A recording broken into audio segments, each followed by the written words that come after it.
Quelle technologie de communication pour les villes de demain? J'ai évité la smart grid, la ville connectée. D'abord, l'UCR, on est un équipementier français de télécommunications. Il commence à y en avoir de moins en moins. Il y a plein de choses à faire. Comme on n'a pas inventé les télécoms ni les communications sans fil, il y a un sujet qui nous a beaucoup intéressé, certains en ont peut-être entendu parler, c'est les réseaux maillés. Souvent on parle de réseaux de capteurs. Nous on parle en tout cas des technologies mesh en anglais. Et ça permet de faire des réseaux au débit sans fil et plein de solutions pour la ville connectée. Alors de quoi on parle? Si aujourd'hui on a dû équiper plus d'une centaine de villes en France, quelques exemples. Par exemple, dans une ville où on installe, évidemment, on contribue à installer et compléter des dispositifs de vidéoprotection. On peut contribuer à piloter de façon intelligente des solutions d'éclairage urbain. On peut contribuer à sécuriser des grands événements comme la braderie de Lille ou plus largement aussi des événements de type G8 ou G20. On peut contribuer à équiper des liaisons sol-bord dans des tramways, des métros.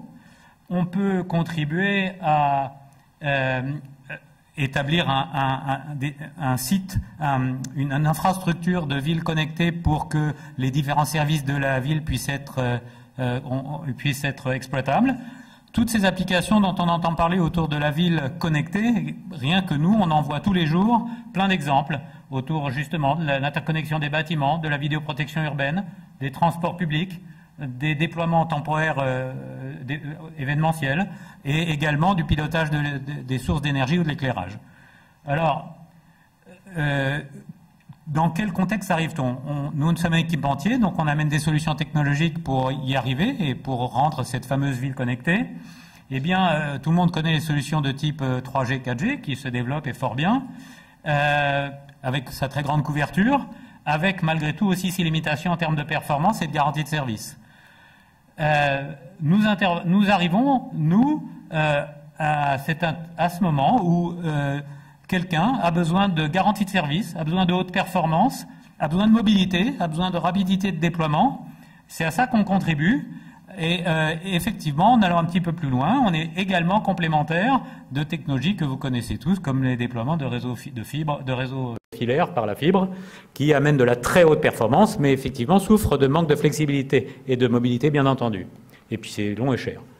Alors, évidemment, tout ça, c'est complémentaire. Alors là, on intervient, effectivement, la connexion d'applications pas forcément critiques à bas débit, mais une très grande couverture. Le raccordement d'équipements fixes et mobiles à haute performance dans tout domaine. Ça peut être des véhicules aussi bien de manutention que des véhicules d'entretien que des tramways, des trains et tout un tas d'équipements fixes ou des automates. Et puis effectivement, quand on veut faire des grandes artères, eh bien à un moment, la complémentarité des technologies, elle est évidente. Donc aujourd'hui, quelqu'un qui recherche de la haute performance et de la flexibilité, de la résilience et de la mobilité, eh bien a priori il va venir nous voir et on a plein de projets aujourd'hui là-dessus. Alors ce qu'on n'a pas dit, c'est que effectivement on a la chance d'être accueillis par Systématique aujourd'hui, dont nous sommes membres depuis longtemps. Nous avons également eu l'occasion et continuons à avoir l'occasion de participer à de nombreuses missions à l'exportation dans le cadre de Systématique ou de la Chambre de commerce. Et on les remercie parce que pour des PME comme les nôtres, la croissance et se faire connaître à l'international, c'est la clé. Voilà.